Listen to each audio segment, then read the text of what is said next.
Last week I opened a $200 mystery box from Warlord Games and counted up what was actually inside it.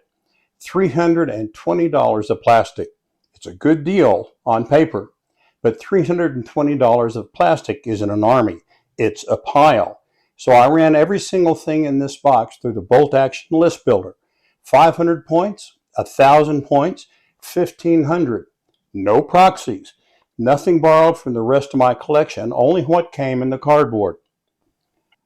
Two of those three lists I'd happily put on a table tomorrow. The third one broke, and it broke in a way I didn't see coming until I added the points up.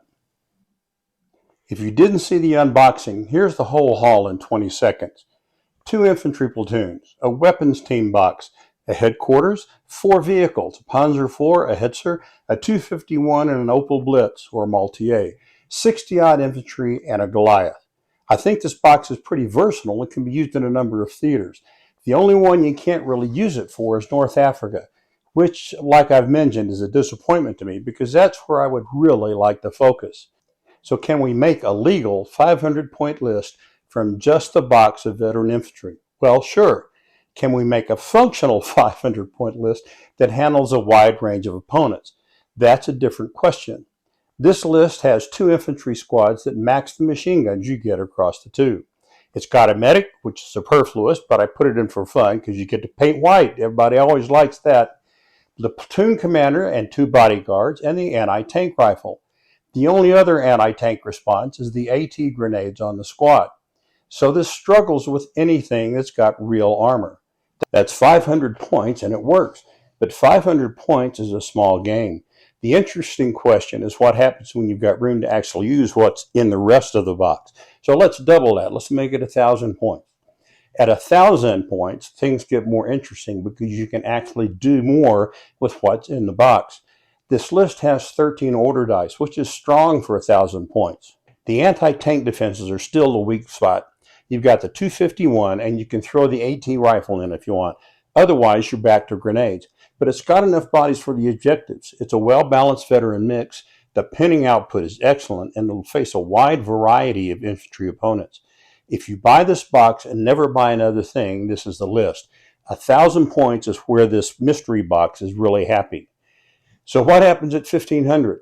This is the one that gave me trouble, and I want to walk you through it properly because the way it fails is not the way I expected. I attempted to shove everything from the box I could into the list. I got there. It's 1,498 points out of 1,500. Everything that I got in the box. On paper, that's a success. 19 order dice is really strong, but about a third of them belong to units that don't actually shoot. You're spending 279 points on officers, 18% of the list.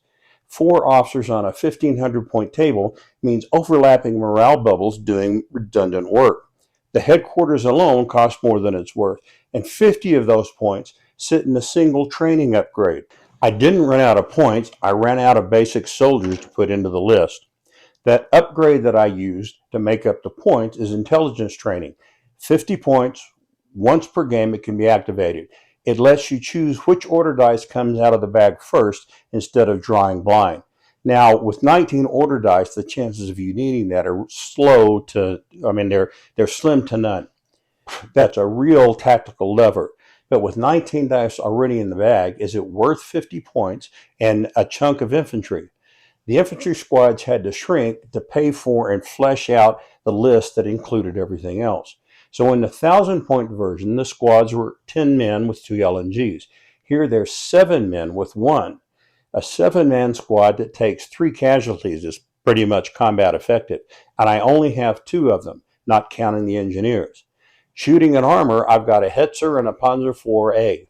The Panzer IV is the early war variant, short 75, made for lobbing HE at infantry and bunkers, thin armor. It's not an anti-tank asset. So the Hetzer is the only genuine tank killer in the force. It's also slow, it's got limited traverse, and vulnerable side armor. Flank it and it's in serious trouble. One tank destroyer isn't an anti-tank plan.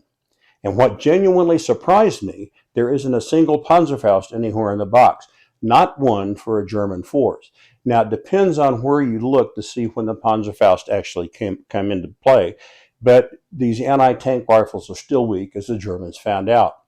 The flamethrower is one of the most feared tools in the game. It's also short range, and it's on a 5-man squad with no transport. That squad has to walk across open ground under fire to do its job. It'll never arrive. The 251 is a gun carrier. The multi-A is in a different platoon with nobody in it. 27 points and an order dice for a soft-skinned vehicle transporting no one right now. So, can you feel the legal force out of this box? Yes, 3 times over. But legal and good are different words, and the 3 lists all tell 3 different stories. 500 points works, and it's the honest answer if you're starting out. 2 squads, a commander, and an anti-tank rifle. You're playing this weekend. 1,000 points is where this box is actually happy. 13 order dice, 46 models, and the points sitting in bodies that can take a hit. If you buy this box and never buy another thing, build a 1,000-point list and stop there. You can move it around and add different options to it, but that's the answer. 1,500 points is where it falls apart. And I want to be precise about how, because it isn't the obvious way. I got there 1,498 out of 1,500, but 279 of those points are officers. 18% of my army standing around giving orders to 7-man squads, which is the whole thing in one line. This box sells you a core, not an entire list. It's generous with bodies and vehicles and completely silent on the 2 things that actually decide games. That's this specific box: killing armor and getting your short-range stuff where it needs to be. So here's what I'd buy to finish it. Everything I name here is linked down in the description. They're affiliate links, so if you buy through them, I get a small cut at no cost to you. Well, most of them are linked. You'll see.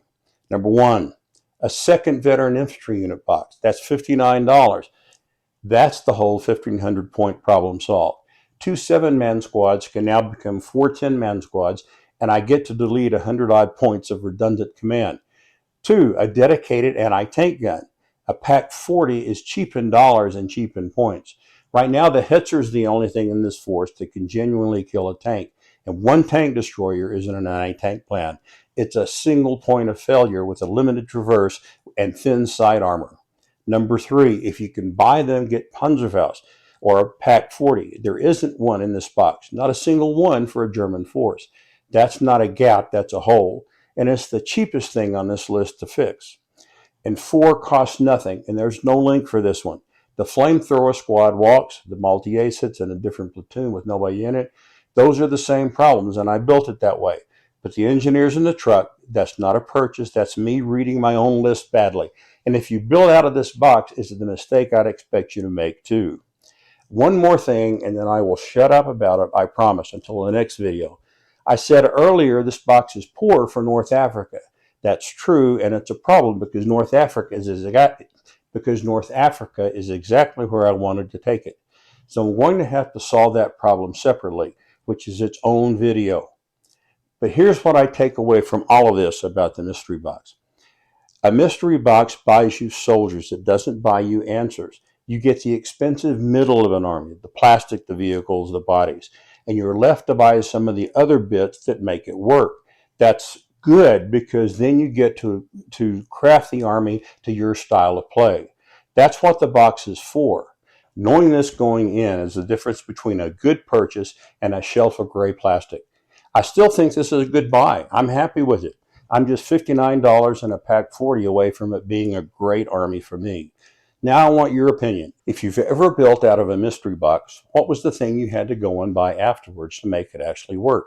I bet money it was an anti-tank weapon. Tell me in the comments. But there's a lot of people who got good deals and substantial sized forces that cover the wide gamut of what they need. Now, please subscribe because the next video is which army you should buy to start playing in North Africa. Thanks for watching. Enjoy gaming and keep your head down.